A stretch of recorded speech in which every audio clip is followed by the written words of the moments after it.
सम्राट अशोक के बारे में, उनके प्रशासन के बारे में, उनकी सेना के बारे में, उनके आर्थिक, सामाजिक और राजनीतिक जीवन के बारे में अध्ययन किया गया। साथ ही साथ इसके बाद में हम पढ़ते हैं अब इसके बाद जो गुप्त साम्राज्य यानी मौर्य साम्राज्य के बाद भारतीय इतिहास का एक महत्वपूर्ण कालखंड देखने को मिला और वह कालखंड देखने को मिला वह था गुप्त साम्राज्य। भारतीय इतिहास की दृष्टि से गुप्त साम्राज्य को स्वर्ण काल कहा गया है, यानी जितने भी काल हैं, जितने भी समय हैं, जितने भी काल, उन सब कालों में सर्वश्रेष्ठ काल रहा है गुप्त काल, गोल्डन पीरियड।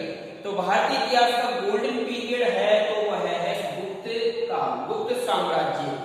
इस काल में जो सभी दृष्टि से, चाहे वो सामाजिक दृष्टि हो, चाहे आर्थिक दृष्टि हो, चाहे धार्मिक दृष्टि हो, चाहे साहित्यिक दृष्टि हो, चाहे किसी प्रकार से जो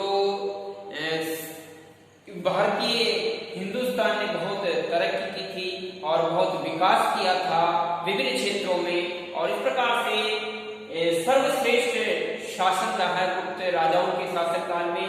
और गुप्त काल, इसीलिए हम गुप्त काल को स्वर्ण काल के नाम से जानते हैं। तो इसे के अंतर्गत आज हम पढ़ेंगे गुप्त साम्राज्य। गुप्त का साम्राज्य का समय बताया गया है 240 ईस्वी से लेकर 550 ईस्वी का जो समय माना गया है, 240 ईस्वी से लेकर 550 ईस्वी का जो समय माना गया है वह गुप्त साम्राज्य का समय आता है। यानी गुप्त काल का समय 240 ईस्वी से लेकर 550 ईस्वी का जो समय है वह भारतीय इतिहास का स्वर्ण काल था, वह सर्वश्रेष्ठ काल था।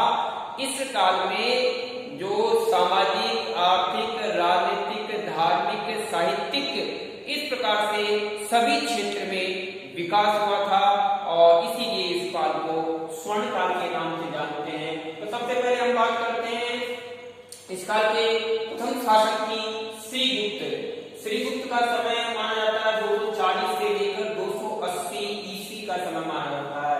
प्रभावती गुप्ता का जो ताम्र अभिलेख है और उससे पूना ताम्र अभिलेख के अनुसार जो बताया गया है कि गुप्त शासक श्रीगुप्त वह किसी शासक के अंडर में रहकर के शासन किया करते थे, यानी किसी दूसरे राजा के अंडर में रहकर के, दूसरे राजा के अधीन रहकर के राज्य किया करते थे। पढ़ रहे हैं श्रीगुप्त और इसका समय 240 से लेकर 280 माना जाता है। श्रीगुप्त ने महाराज की उपाधि धारण की थी। इसके बाद श्रीगुप्त के बाद गुप्त साम्राज्य का जो उत्तराधिकारी आया वह था घटोत्कच। घटोत्कच जो श्रीगुप्त के बाद में उत्तराधिकारी आया, यानी गुप्त साम्राज्य का द्वितीय जो शासक मानते हैं घटोत्कच को माना गया है। इसका शासनकाल 280 से लेकर 319 ईस्वी का काल रहा है घटोत्कच का। और संभवतः इसको गुप्त साम्राज्य का जो प्रभावती गुप्त जो है पूना अभिलेख है, पूना का जो ताम्रपत्र है, इसके अनुसार गुप्त साम्राज्य का प्रथम राजा इसको माना गया है, इसको घटोत्कच को प्रथम राजा माना गया है। और इनका शासनकाल जो मगध था, मगध के आसपास का इलाका सीमित रूप से यहाँ पर ये शासन किया करते थे। बात कर रहे हैं अपन द्वितीय जो घटोत्कच यानी गुप्त साम्राज्य का द्वितीय, इससे पहले अपन ने पढ़ा श्रीगुप्त, श्रीगुप्त के बाद में घटोत्कच। घटोत्कच का शासनकाल मगध के आसपास तक सीमित था। इसके बाद घटोत्कच के बाद में गुप्त साम्राज्य का तृतीय जो शासक रहा वह रहा चंद्रगुप्त प्रथम। चंद्रगुप्त प्रथम का शासनकाल 319 से लेकर 335 ईस्वी का समय माना जाता है, वह था चंद्रगुप्त प्रथम का। इन्होंने लिच्छवी कुल की कन्या कुमार देवी के साथ इन्होंने विवाह किया था और बाद में जाकर के महाराज धीराज की उपाधि इन्होंने धारण की। महाराज धीराज की उपाधि इन्होंने धारण की। तो महत्वपूर्ण रूप से लिच्छवी कुल की कुमार देवी, लिच्छवी कुल की कन्या थी कुमार देवी और कुमार देवी के साथ में इनका विवाह हुआ। और महत्वपूर्ण रूप से जो बोर्ड की परीक्षा में आने वाली प्रश्न है 319 से लेकर 320 के मध्य इन्होंने ही सबसे पहले गुप्त बोर्ड की परीक्षाओं में प्रश्न आ सकता है गुप्त संवत किसके द्वारा चलाया गया? हमारा मतलब होगा चंद्रगुप्त प्रथम, जो गुप्त साम्राज्य का शासक था चंद्रगुप्त प्रथम, इसीलिए गुप्त संवत की स्थापना की थी, गुप्त संवत इसने चलाया था। तो गुप्त संवत किसके द्वारा चलाया गया? चंद्रगुप्त प्रथम के द्वारा। चंद्रगुप्त प्रथम कौन? गुप्त साम्राज्य का तीसरा शासक। इसके बाद में चंद्रगुप्त प्रथम के बाद में जो गुप्त साम्राज्य का अगला उत्तराधिकारी आया वह था समुद्रगुप्त। और इस प्रकार से समुद्रगुप्त गुप्त साम्राज्य का एक बहुत ही सर्वश्रेष्ठ शासक रहा है। यहाँ तक कि स्मिथ महोदय जो है, विद्वान स्मिथ महोदय ने इनको भारत का नेपोलियन भी कहा है। तो भारत का नेपोलियन किसे कहा गया है? समुद्रगुप्त को कहा गया है। समुद्रगुप्त का शासनकाल 335 से लेकर 375 ईस्वी का माना जाता है। यह काल यानी 335 से लेकर 375 का जो समय था वह गुप्त साम्राज्य के श्रेष्ठ शासक समुद्रगुप्त का समय था, इनका शासनकाल था।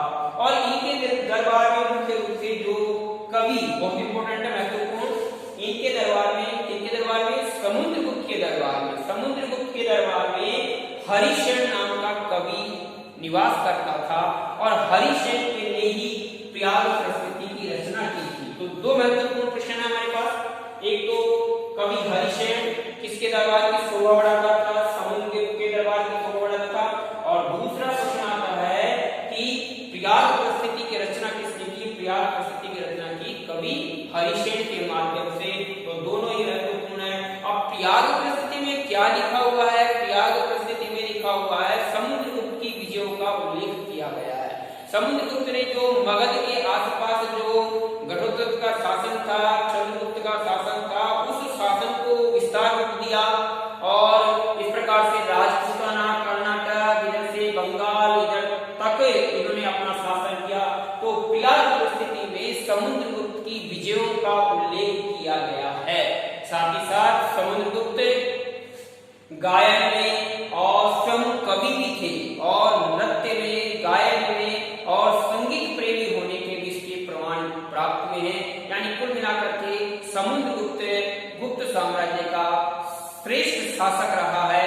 इसने अपने राज्य का विस्तार किया, साथ ही साथ साहित्य और कला को भी बहुत ही बढ़ावा दिया।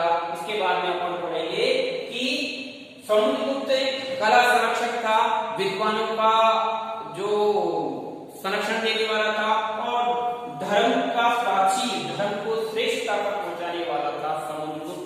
तो कुल मिलाकर के सर्वश्रेष्ठ शासकों की श्रेणी में आता है, गुप्त वंश के सर्वश्रेष्ठ शासकों की श्रेणी में आता है समुद्रगुप्त।